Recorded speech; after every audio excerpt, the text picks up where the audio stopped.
Si San Telesphorus ay ang ikawalong papa ng simbahang Katoliko na naglingkod mula 106 hanggang 137 AD. Si Telesphorus ay ipinanganak sa Calabria, Italia at may lahing Griego. Bago siya naging papa, siya ay isang heremita o isang taong nag-iisa sa panalangin at pagmumuni-muni. Ang kanyang panahon sa pagiging heremita ay nagbigay sa kanya ng malalim na pananampalataya at pagkaunawa sa espiritualidad.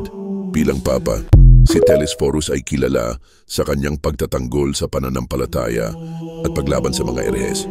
Siya ay nagtatag ng ilang mga tradisyon sa simbahan kabilang ang pag-aayuno sa Lent. Siya ang nagsimula ng kaugalian ng pag-aayuno sa loob ng 6 na linggo bago ang Pasko. Gloria in Excelsis Deo, ipinakilala niya ang awit na Gloria in Excelsis Deo sa misa.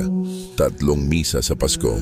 Siya ang nagpasimula ng kaugalian ng pagsasagawa ng 3 misa sa Pasko na may unang misa na ginaganap sa hating gabi.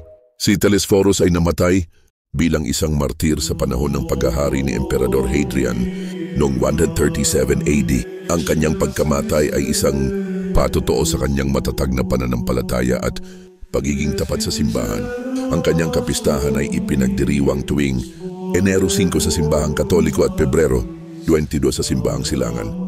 Siya ay itinuturing na patron santo ng mga Karmelita.